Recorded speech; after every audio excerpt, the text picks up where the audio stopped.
hello, friends. Here we are again, lighting the candle, a world that works. I'm Bill Correll, and I have with me today my good buddy Ken Caputo. And I think those of you who have tuned us in before, we're up over 110 episodes at this point. You know what we're all about. We use language and really get into the weeds a little bit to see if there's empowerment underneath conversation, underneath words and intentions, and how to take the time every day and take care of yourself. So if we're getting our job done, then we're feeling the empowerment first, and then you get to feel the empowerment when you listen.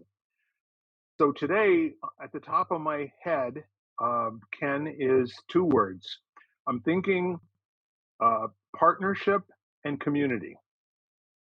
And whether we've discussed them before or not, I think is probably secondary because our conversations always go wherever they go, right? Yep. So if I mention partnership and community to you, Ken, what do you come away with? Yeah. Quester's way. It's no, it's funny. I mean, that's I guess for me, it's kind of that's been an underlying theme throughout my entrepreneurial life. Sure. Is finding basically creating environments where healthy partnerships can flourish and doing it in a way that adds value to the community and and all the parts of the community, the people, the resources, the support network, all those things. So yeah, but it's an interesting language. I mean, we think in terms of, even if you're going to hire someone, it's a partnership, like a true partnership, as opposed to what are they going to get from you or what are you going to get from them. It's, you know truly looking at it through the lens of how can we work together to produce an agreed upon result.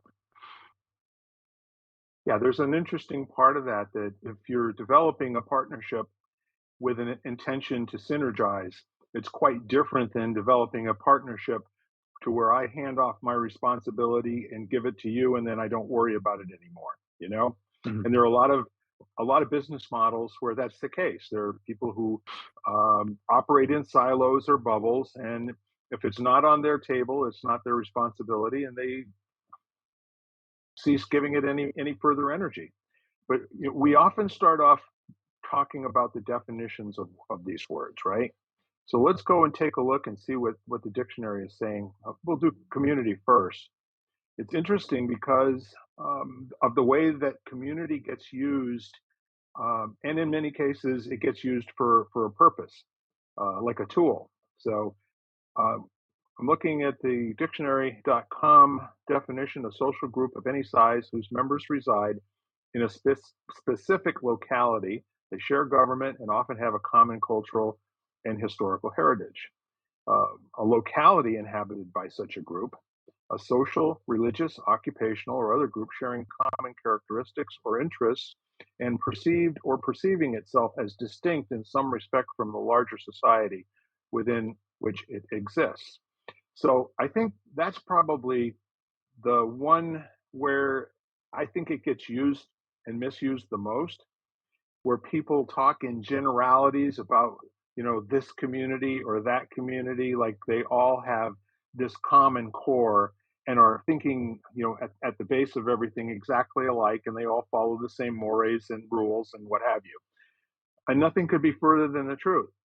When you look at the community as you were describing it, it's all of the people that are involved with all of it. And the people who interact with you and me on a daily basis, they're our community.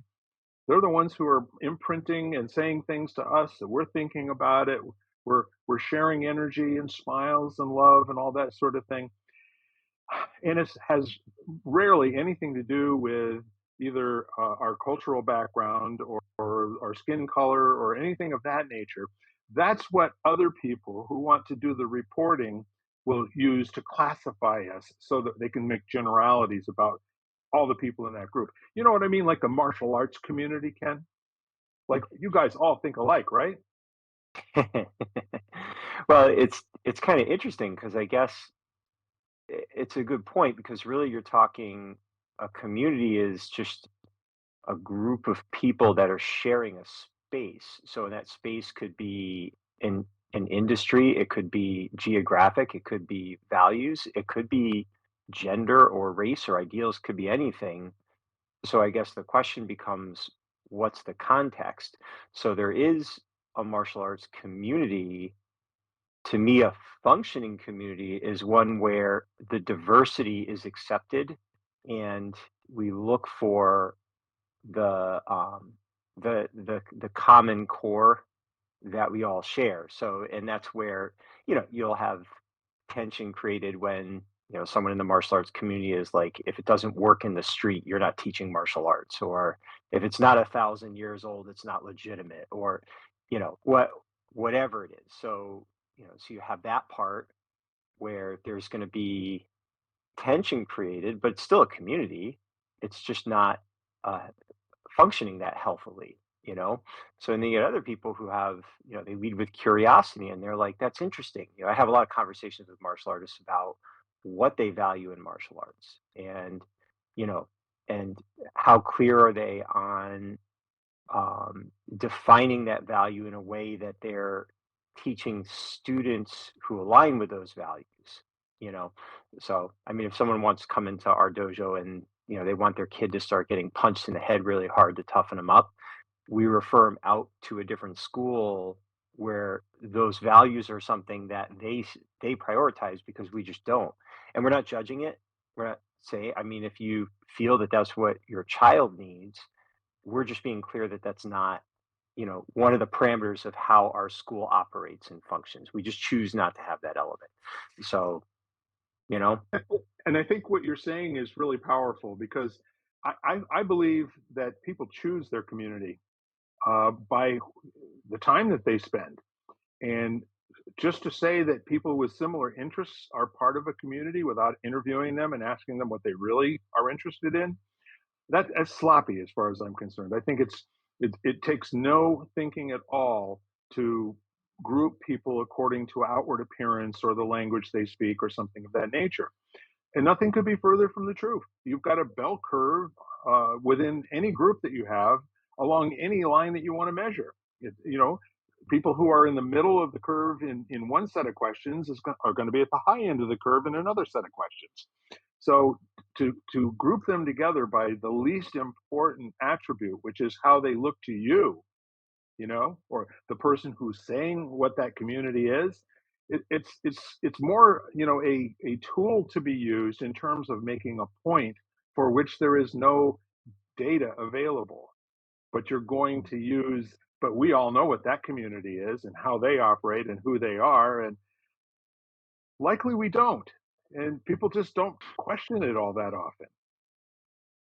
yeah, and and it's kind of interesting because I mean, where your center of gravity is as far as how important is it that other people accept your view of the community, that's going to have some impact on your your interaction with the community as a whole.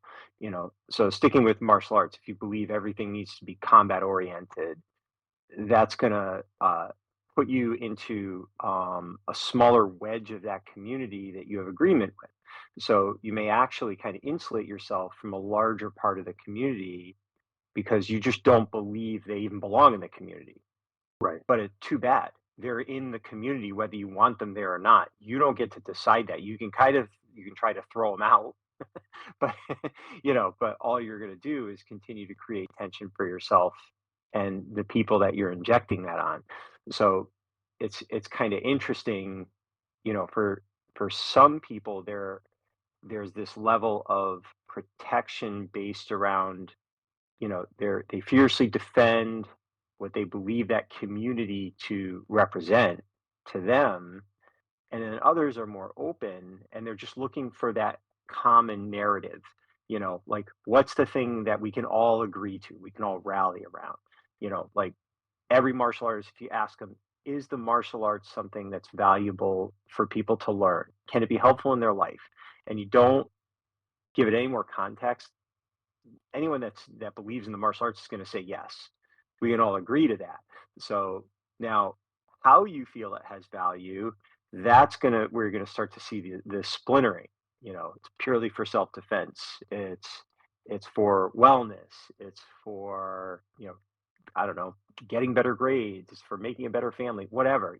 There's all these divergencies, but in the end, there is a core there. So I guess that's again, you're back to I just keep coming to the word context because I think that's where there's a lot of disruption in the concept of community right now is the context we're operating under, you know? Yes, and people are misusing the word, in my opinion. If you and I were to say that we both live in zip code 06226, well, we could describe that as a community that's irrefutable. We don't have to have met everybody in that zip code in order to be part of that particular type of community. But now, when Right. you get inside of that community and you start talking about the Episcopalians, or you start talking about the people that are, Lions or members of Rotary, or all the rest of it, the word community starts to break down in terms of calling groups of people that share an interest, and especially if it goes outside of the ones where they have opted in, where they've joined, they've said, I am part of the Episcopal Church, right? Mhm. As opposed to non-practicing Episcopalians who have left the church, that you won't know who they are. But will they still conform to somebody else's view of what Episcopalians are? I don't think so. I think the Yeah. other person's view is the least important, and they're the ones who have to create this generality. You and I both know that generalities are generally false, right? So, Mhm. but they have to say, because we form our thoughts and our logic, if A and B, then C, right? So if you say that people that are in this community, by and large, seem to believe whatever, then you can now project. And if that's true, then they also believe this, which is nothing more than creating a fabricated virtual set of logic that has absolutely no value in the world. It's just conditioning people's thinking so that they're susceptible to the next thought that basically says, well, if you stayed with me up to that point and I haven't lost you yet, I can now project, how evil they are, or I can now project how right they are, that they're the best people on the planet. And unfortunately, when it comes down to like measuring it against an individual who just might be a martial artist but doesn't believe in any of this other stuff that they're talking about as they're spinning a narrative, that community in fact does not exist. It's just something that they made up in speech so they could make a point and persuade. And that comes down to the general misuse of our language these days, generally. Okay. And the reason I Yeah. say that is because if you look at journalism and what journalism used to mean when you and I were young, that was something to aspire to, to be the next Edwin R. Uh, Edward R. Murrow, or to be the next Walter Cronkite. These were things that people valued and they trusted, right? There was a whole, generally, again, it's going to be a bell curve with people who abuse that privilege and people who honor it to the point where they would never say anything that they did not know to be factual. And that's turned into who can be the most outrageous and get the most clicks on the internet. So the concern that I have, and what I want to represence here, if you will, is that community at its purest level is not necessarily a group of people who think alike or act alike or look alike. What if it's just the people you run into on a daily basis, that before you saw that person, your life was operating one way? And after you have that interaction with that person, even if you're just picking up the dry cleaning, and that Mhm. older woman hands you, your freshly ironed shirts and everything, and smiles at you and says, "How's your granddaughter doing?" You know, or "How's that daughter of yours doing? Is she still out in Denver?" I walked through that kind of an experience, and I don't remember what I was thinking about before I walked in there. Do you know what I mean, Ken? Mm. Yeah, yeah. Uh, so it's interesting. I had a couple thoughts. One was a book by Seth Godin called "We Are All Weird," and Yes. it's a great book. He wrote it quite a few years ago. And the he says objects in the mirror are weirder than they may appear. And Yes. the analogy he uses, he says, imagine that you see someone, you're driving and you see someone on the side of the road running, but they're really far away. So probably everyone right now listening, you could probably create like your concept of what a runner looks like, and maybe it's someone that's, very thin or very fit, or, like there's some kind of, you know, construct that you have.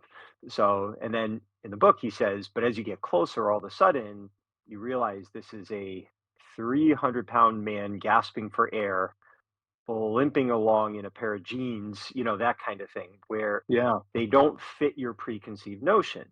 And his message is no one, everyone is, we're all weird, and we only look like that construct of community from a distance. So as you get closer, that changes. Now, for me, the thing that was interesting about that is what is the question or statement that follows your recognition of a disconnect between your belief of what someone who belongs to the running community looks like or behaves like compared to the fact that here is someone that has selected themselves into the running community, right? So a lot of people, if they saw that, they'd be like, "Oh my God, that's not. He shouldn't be running. Oh my God, this guy's crazy," right? They would reject them, right? And other people would say, "Wow, good for him. There's someone who's, joined this community and they're looking for a way to, to take space in that community, right? And they don't fit the mold that I have, but isn't that cool? My perspective has now been expanded to Mhm. include someone that I didn't think previously could be included, right? So, so really now it comes down to there's it's just this interesting thing. So it's now the question becomes how do you respond when your concept of community is challenged by someone who's chosen to select themselves into that community. They've moved in and they start hanging flags that are different from the flags other people in the community. How do you respond to that? Is it they don't belong here, or is it what brought them here? Is it curiosity or is it rigidity, inflexibility? So so that kind of struck me, and the other thing that struck me was allowing community concept to be flexible. So for example, in Quester's Way, we talk about the five circles, right? And the largest circle are guests. Anyone that walks in the door, they are a guest. They are not our customer. That we use the term guest very intentionally. So, and then there's a circle inside of that where they become students. They start actually taking classes. They engage actively in learning. Not everybody does that, but they can all be part of the Quester's Way community, right? But there's an inner community, and then there's the navigators who've adopted the idea of move, think, connect, fuel, and power as regular practices to better their lives. And then from inside of there's a tribe, and they're the ones who are pretty heavily involved. Like they're doing all kinds of different things. They're regularly there, and then at the center is the village, and they're the ones that are actively protecting, promoting, supporting, sustaining. Usually, they're people that work or act as if they work, in the center. So there's these five rings. They're all part of a greater community, but there's like these sub identifications within it that people would flow in and out of based on the context of their individual lives. So, so you could have someone like when I join a community, I want to invest in the community, my time and my services and my expertise. Other people join the community and they want to be left alone. Are they less of a community member because they want to be left alone? Or have they just identified a way to participate that's different from the way I choose to? Who am I to judge it? And who are they to judge me? Right. So so it's like this flexible range is the thing that kind of struck me about it. So the interesting thing is that the mind power in terms of having an interpretation of the size and the shape of the community such that when somebody else joins it, that it either changes that shape and it becomes, bigger, or it invalidates whatever the community values were held prior to that person coming in and being a transformer, And Yeah. the really interesting part of that for me is at some point when you start to move in closer, as you mentioned, you start to wonder whether or not the definition around communities is valid. I mean, what's the use of it? Mm. I mean, there are things in the world, there are tools that are there that have no use. Their purpose is neither good nor bad. And it all Mm. depends on if I hand you a hammer, what you do with that hammer is, your action is what's going to dictate whether or not that's acceptable or unacceptable. And the whole idea and notion of the word community and the notion that people with some kind of commonality, either geographic or their thinking and ideology and all, et cetera, et cetera, et cetera, that you can group people who haven't given you permission to group them. That to Mm. me, I think is the most ridiculous thing. And the reason that they're being grouped by the other people is to make it easier to train a listener how to handle the recognition of that community in the future now that it's been defined by somebody who is not a member of that community. And that's where suspicion, it needs to come into play. And it also comes full circle back to the word partnership. And I think Mm. that the word partnership, as you described with your 5 rings, and that inside of each different ring, interesting to me how people select themselves in and out of that, or do the peers select them, or do you know what I'm saying? Because Mhm. everyone can walk in and get there a guest. That's cool. Mhm. And so then you get to the next place, and then to the tribe, and to the ha and the ha. But Mhm. what is the process for that community to become a better defined subset of the grander community of all guests? So that's interesting. That's not going to be described by somebody outside that community, in my opinion. I think that's coming down to that definite level of these are the things that we now share that are higher and more senior conversations than the guests at large would either appreciate or enjoy, and they're there for us because it helps us describe our commitment to service and our commitment to other Mhm. human beings that we may or may not even know. So those are really cool things, and those are where you start get to the ladder of partnership.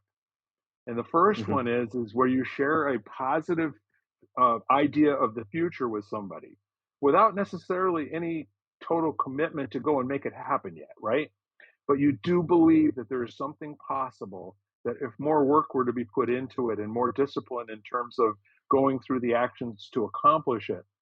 And I kind of hear those steps in what you were describing with your 5 circles, which I think is very, very distinct, and it communicates Well, very well. yeah, and I think that that's, I think a lot of what you're speaking to is it's clarity of values. Like I'll give you for example, we would have people would come into Quester's Way, and it was polarizing. Like for example, I can remember an adult very upset that we didn't sell soda and in the cafe we just wanted to focus on as best we could healthy choices. There's no alcohol, there is no soda. And they're like, I want soda. And we're like, we're sorry, I mean, that is not something that we carry here. We have these other options. Soda is not one of them. These are carbonated, they're soda like, but there's less sugar, blah blah blah blah. And they're like, that is ridiculous, I will take my business elsewhere. And our response to that was, have a nice day. And Yes. to which they got even more upset, because who are you to tell me that I can't have soda here if I want it? So because their mindset is their their needs supersede the clearly stated values of that community. They disagreed. We'd have people who disagreed with the fact that they couldn't leave their child in the indoor park and go away. They had to stay and supervise their child. We weren't childcare, you know. So, and of course, we're staff, but we expect them to stay on site. So, so any community is going to have pockets of tension created by people who are dissatisfied with the values or the design of the community they're joining, you know? Right. And, so now as long as you're clear, what we found this with the dojo for years too. If people came in and our clarity of values wasn't what they were looking for, they would quickly leave. And we would, respectfully thank them for giving us a try and Yeah. encourage them to leave, so that our community more and more reflected people who shared those values. And we also had people who came in who were resistant to them, but stayed anyway because they wanted to be part of it. And we found a way to coexist. And they were never quite as involved, and there'd be periodic tension. But as long as that was handled respectfully and they weren't damaging the experience of the group, their individual was expressed in a non-harmful way, it was fine, you know? So, but the other thing I think that's interesting is people who've never experienced that community, of course, they're going to have their idea of what it is. And some people are very comfortable talking about things they're unfamiliar with.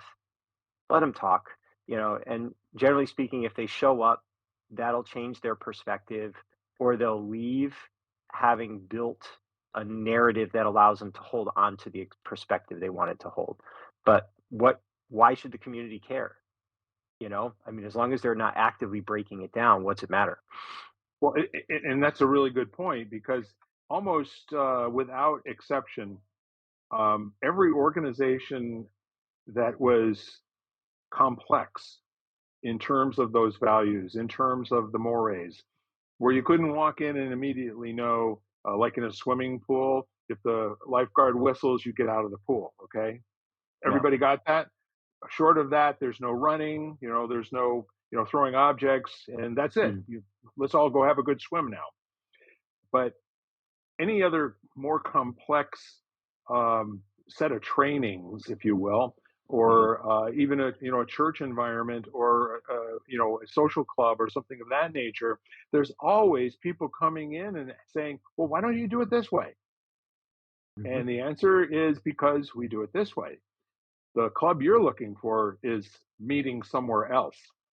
Right. This Yeah. is not that club. But almost everybody comes in with an intention of using their experience to to upgrade and make the experience better for other people because they know what's better, right? And in many cases they do. And the community is strong enough in its fabric that it resists those types of challenges. However, when an idea is good enough, and that's usually when roughly 10% of the people agree that there's a change that's necessary, then that starts the process for that change to take effect. And if it's a healthy community, then it's one that has a process for effecting that change without the tension, removing people, and half the group going and doing something completely different. So that's an interesting thing. And I also See, can I say just one thing that just struck me with that? Because you're right, you can kind of absorb that value, but you'll also have the few that don't want it to change because they just don't want it to change. yes, When I expanded out of my first dojo, it was this yep, tiny space we had outgrown with smelly carpet, and we moved into a space that was twice as large and cleaner and more modern. I had people quit because it didn't feel like the old space and they were uncomfortable. And they said, "This is better.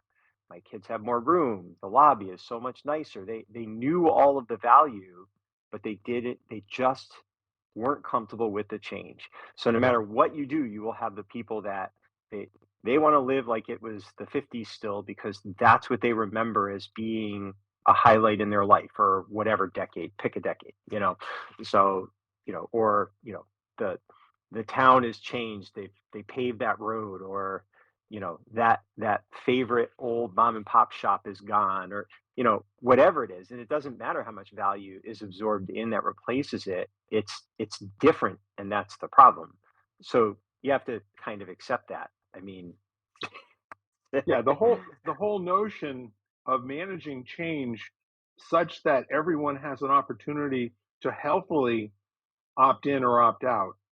And in many cases, people will not appreciate or like a change, but because they've been involved in the change process, will give it a shot, and they will give Mm, themselves a yeah. chance to come around to it, as opposed to coming in and showing up and everybody's being told, "We're no longer meeting here anymore. Our new address is over here. We'll see you there in a little while."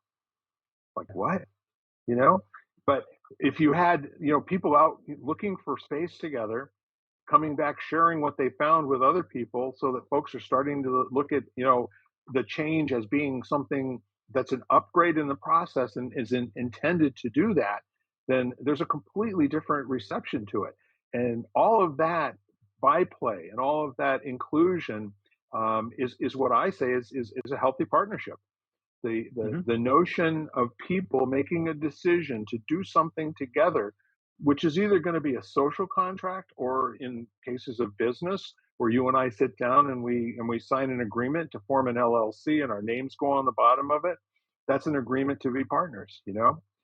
And in a lot of cases, people just don't have a healthy notion of partnership. They don't have it in their marriages. They don't have it with their children. They don't have it with the service people in their lives. Not a partnership for many people. When they show up and things don't go bad or don't go good, then they take it out on the person who's unfortunate enough to be delivering that service, as if they were intentionally trying to, give you a bad day. And the notion of partnership inside of community is very powerful because it's a lever that allows a little bit of energy to produce tremendous results. The whole synergy equation, which is, 2 plus 2 not equaling 4 or 1, because in a lot of cases 2 plus 2 does not equal 1 or 2 or 3 in the real world. In a synergistic relationship, 2 plus 2 can be 27, you know and it's like, this quantum leap. It's like you went through a wormhole and came out someplace completely different, and trying to understand what that process was that allowed all the stars and planets and energy to line up so that you could have this amazing outcome. I think that's the magic of being in a relationship where uh, productivity and creation and invention are all, those are the watchwords, where we're not coming in and doing the same thing over and over again by rote. We're actually working together and leveraging each other's smarts and energy and love to produce some sort of a future outcome that's, in current terms, is indescribable. And then once you get to that place, you won't even remember what it was like before that transformation occurred. Mm. So if we looked, into our community, and again, not groups of people that agree on something and that makes them there. I don't think there's any binding contract just because people say the same things. You know what I mean? But when people say we're going to build a world that works, for example, that's a contract that I think anybody who wants to live a life that's worth living, um, they can immediately either sign on to or say that's not for me. Hmm. And the whole notion of Yeah. opting in, I think, is very powerful. What can I count on you for? What can you count on me for? And if I'm not delivering on that, or you seem to think I'm not delivering on that, how are we going to handle that? How are we going to remind each other of this unbelievable future that you and I are creating, that is a complete impossibility, but we're doing it anyway? Hmm. It's funny, as you're talking, I was kind of reflecting on the fact that communities and partnerships are you're sipping from broken cups, and I think for me, I would forget the impermanence of all those things. Like any partnership, e- eventually it will end. It's just it is not forever, and death is inevitable if nothing else. Yeah, So, but situations change, we change, so communities shift.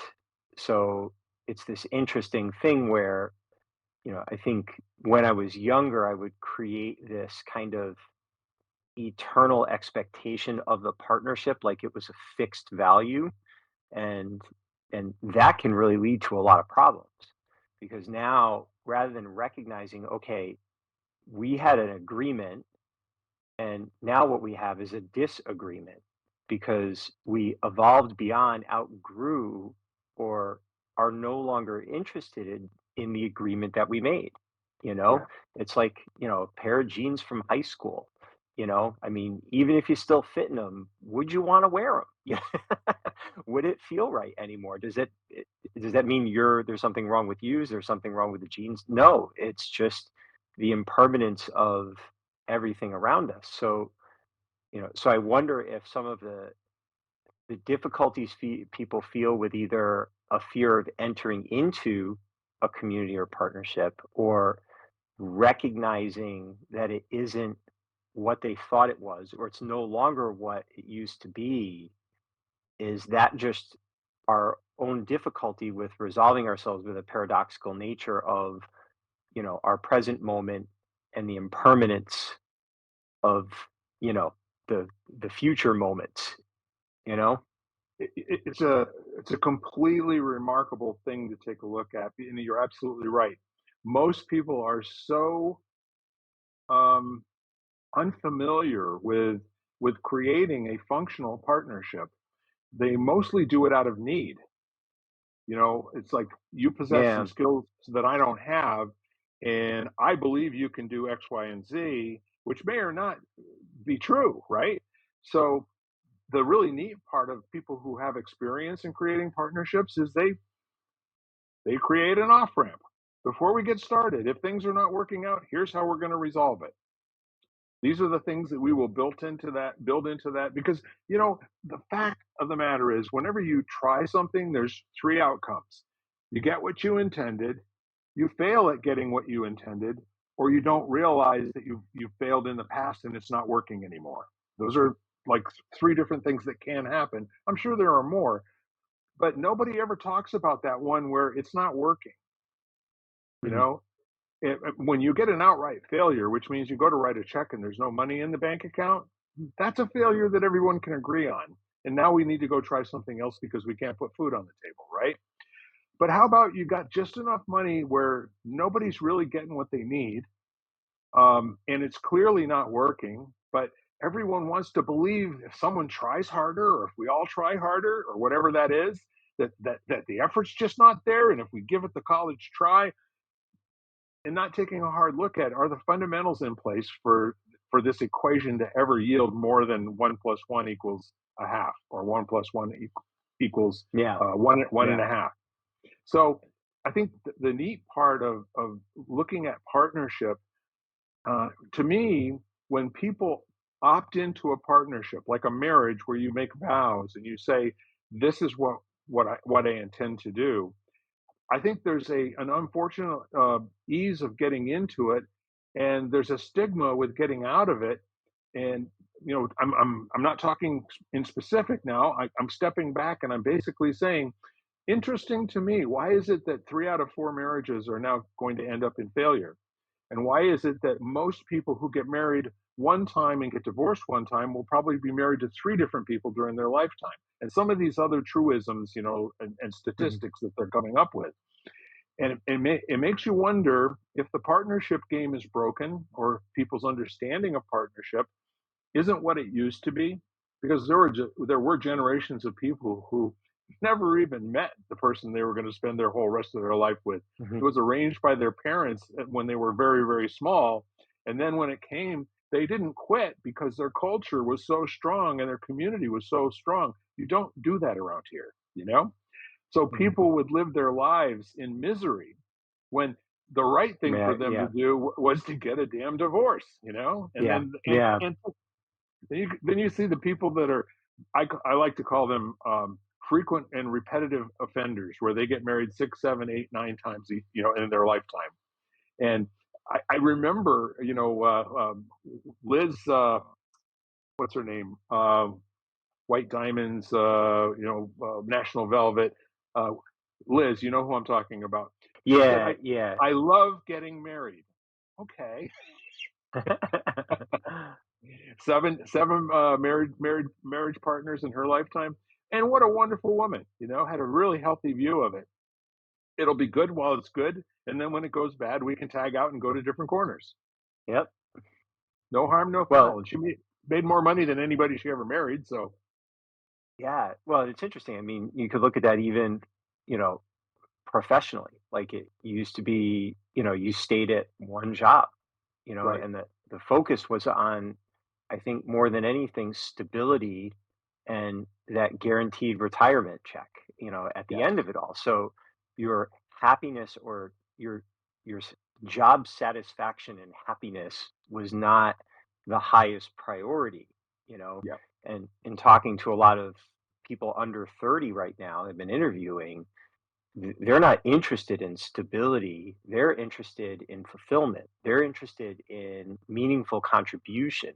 So they'll change jobs as often as necessary. And they view it as, I will be a partner in this endeavor until it no longer, leaves me feeling fulfilled or needed. And then I'll move on. And it's nothing personal. It's not that you're doing anything wrong. It's just that I'm clear on what's important to me, that I receive from work and who I work with receives from me. So that's very different paradigm that you operate under, you know? Yeah. So, and it's interesting. I mean, you get married when you're 22. When you're 42, you are not the same person at all. Neither of you are. So, Well, Ken, to your point, um, I think most biologists will agree that your brain is not even done forming until you're 25. So we're yeah, asking 25 or children, 26. Yeah. Yep. we're asking children to make adult decisions, and then we're kind of like don't understand why they don't work. Yeah. And How'd you how make this? often, Yeah, you made me feel good. Now I don't feel good yeah. anymore. Bye.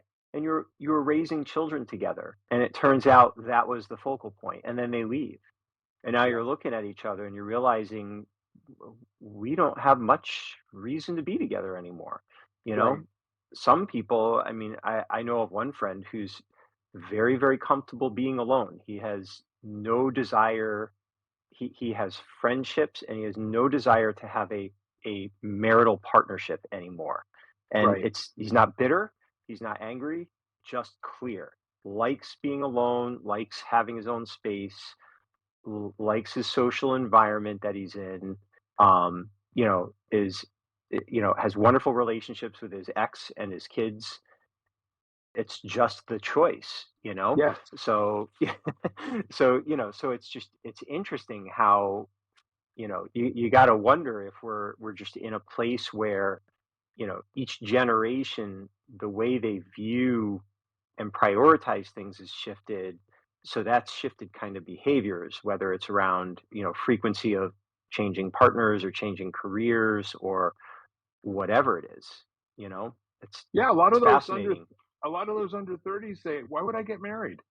It's probably going to end up in a divorce. We'll just live together." And it seems to work. And I know people who have been living together, not married for 15, 18 years. Why would I want to get Yeah. married? What's in that Yeah. for me? You know? Yeah. Yeah. So And then they may, 10 years later, they may realize, oh, now things have shifted. Now I see that, you know? So yeah, it's a really interesting thing. And, you'll hear people from, like I would talk to people who are, in their, say their 50s, and yeah, they had concern over people in their 30s who had already changed jobs many times. And right. their concern was about their perspective of what stability was and how are they ever going to collect a pension? How are they going to, like, it's not a real job if it doesn't have benefits. It's like, well, the majority of companies now, there's no benefits. I mean, Yeah. it's not affordable. So, but they have this lens, and it's not a judgment. It's a lack of understanding of how their values differ from the ones that, kind of dictated the trajectory of their choices in their life. So then you have a disconnect, Right. and if there isn't a healthy level of curiosity if it's, you're going to end up alone if you're not married by the time you're 30. You're going to regret not having kids. That's a pronouncement, a statement being placed on someone who you don't have no concept of why they're making the choices they're making and what best choices are for them, you know? Well, So you're of making course you're a going to have really tension. you're making a really strong point. And as I was talking about, the people who view a community like a group of Mhm. people that hasn't had kids or gotten married by the time they're 30, blah blah blah. Finish the sentence any way you want to. But that, as you said, it's a dictum or a pronouncement or something that's coming from people who are non-participants in that particular game.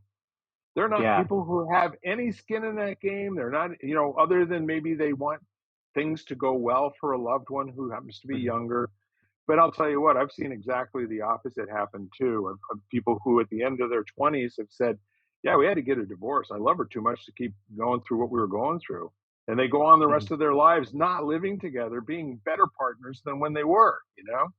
And the neat part of all of that is that if people didn't have to take into consideration conforming to some other, virtual view of what their life should look like, can you even imagine how fulfilled people could be and how willing they would be to have totally functional social relationships and Mhm. not have to go through this mental process of wondering and worrying.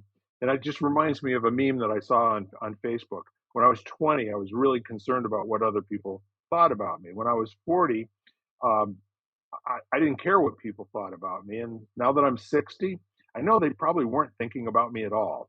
Yeah. Yeah, it's very true. It's very true. You know, well, and it's funny because it's interesting. I guess in the end, if we circle all the way back to community and partnerships, if there's a way to recognize that no one fits your view of what that is, and all there really is a bunch of people who are loosely held together by some core, and whether it's like we talked about geographic or a hobby or a profession or, you know, an ideal, whatever it is, but it's loose. And, and the reality of it is if you're, if you're engaging in judgment or some kind of pronouncement on the things that don't look the way you thought they should look. I mean, going back to the kids thing, you see the opposite. Someone who's 30 who's like, they're crazy. They already have two kids. Their life is over. They're not going to be able to backpack into all these things. And those people are so fulfilled by their life being centered around their children. There's true joy in that. But Yes. they're judging, instead of saying, wow, I don't value that, and you do. That's interesting. Tell me about that. I'm curious, so it's this. I think in the end, it's funny. We always talk about, at the end, it's openness, curiosity, and communication that kind of unlocks the doorways towards recognizing the community that's there. It's there whether you see it or not. It's all around you.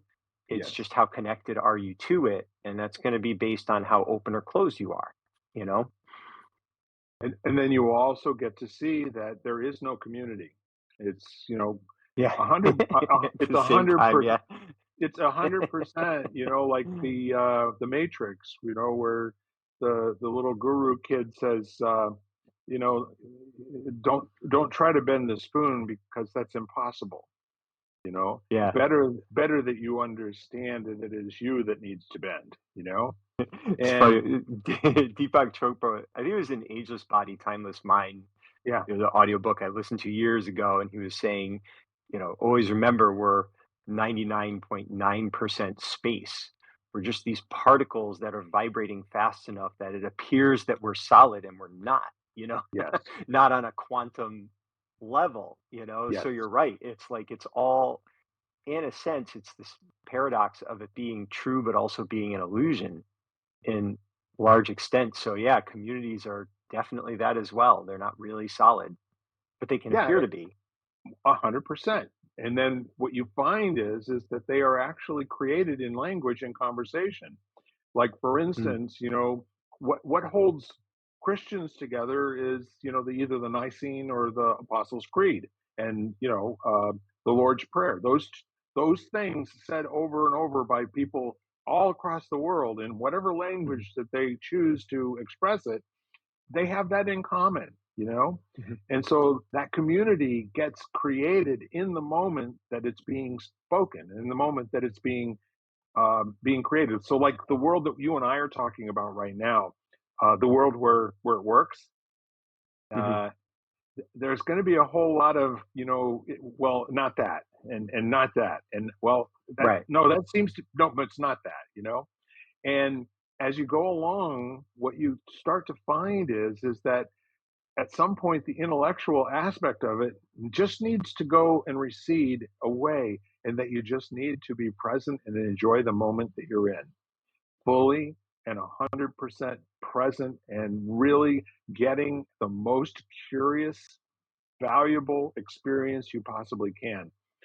And if you can do that even 20 or 30% of your day, you will lead a life that is really, really full of a lot of goodies, as opposed to the people who do not have the intention of being present, do not have the intention of being curious, do not have the intention of communicating at a level where they seek and get understanding, as opposed to making points, as opposed to being right, as opposed Mhm. to dominating, or being dominated. No, when you move out of all of that sort of stuff and you just get interested in what does community look like? No answers. Mm. Let's go and investigate that a little bit. Let's go see if we can create some. Let's whip some community up out of nothing and see what we come up with. Yeah. And that reminds me of when you and I used to lead the CAN networking meetings, and we Mhm. would just you and I and Carl, and we would just bring a topic up that has something to do with how people relate to themselves or to others, and then kind of tie that back into the whole notion of networking, and then Mhm. allow people to just say what was on their mind about that, and how do you feel in those circumstances, and what's your goal when you're in that circumstance.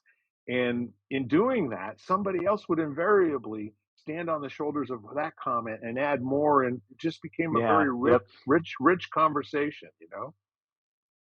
as Yeah. opposed to being lectured to, like, step 1, do this, step 2, do this, step Right. 3, do this. Right.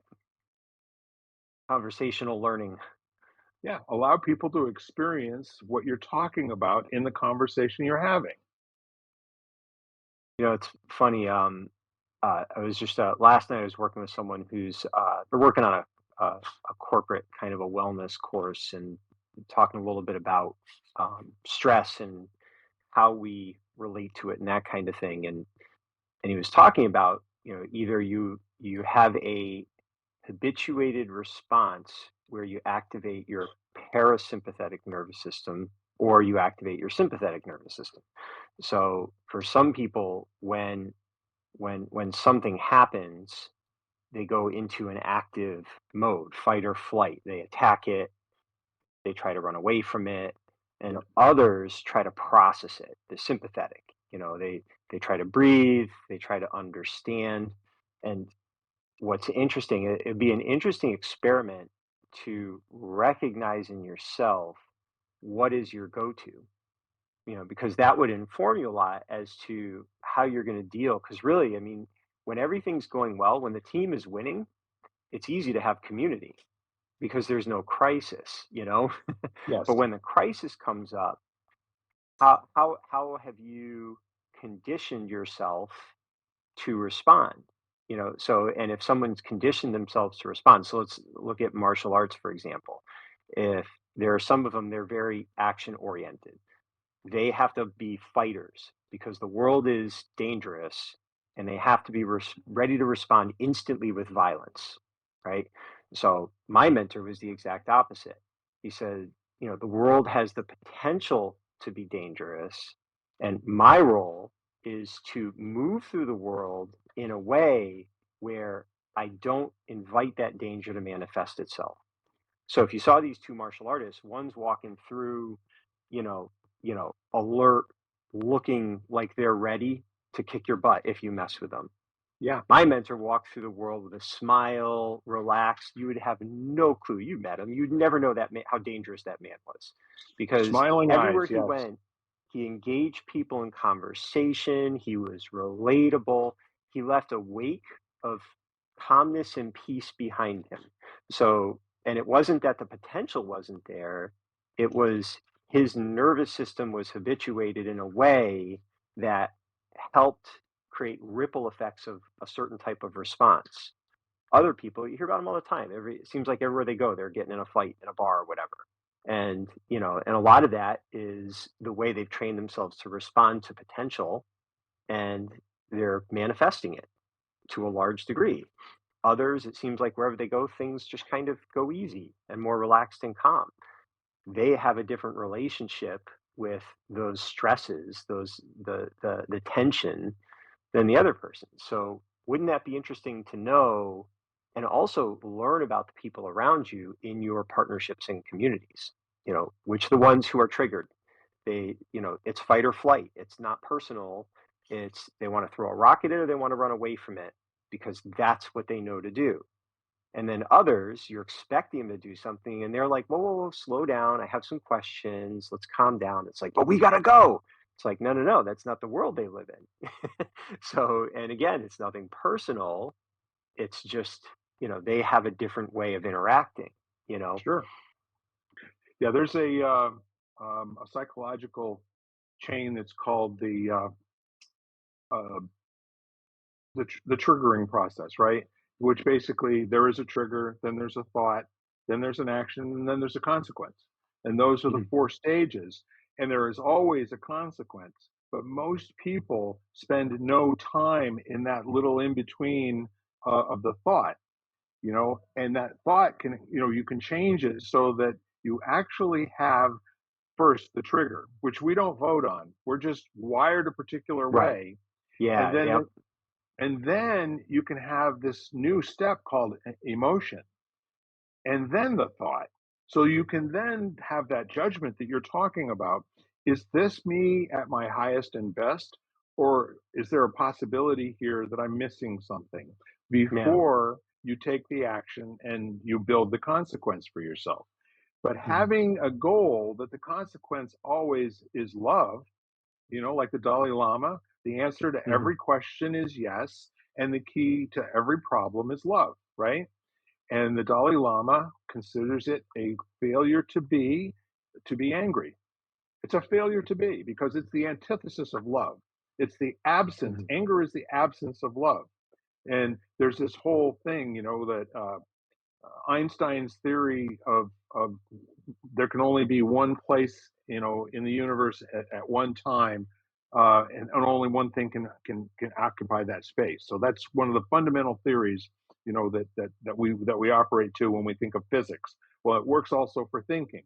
You can't have two thoughts at the same time. It may seem like the two thoughts are occurring simultaneously, but it is binary. It's either what it is Right. or it's something else. It's an O And or a one. Yeah. exactly. And we do that 80 to 90,000 times a day. So it really does seem like we have multiple things that we're thinking at the same time. But all of that said, if you just create this pause, for the emotion to show up before you immediately take the action, and then you make a decision through thinking about it, and then you can either choose to take an action, or one of the best actions is to do nothing at all, Mhm. and that almost never Yeah. comes up to somebody whose training says when this happens, you do that. And Right. guess what? It more often looks like in life what that step is when it's not present at all. It's like he who is good with a hammer thinks everything's a nail, right? Mhm. Yep. So the neat part of everything we're talking about today is conversations that are intended to get a rise out of you or make you emotionally react to something so that you get triggered, have the thought, which is what's your reaction going to be? How am I going to respond to this? The fight or the flight or something else? And then taking the action and then enjoying that consequence.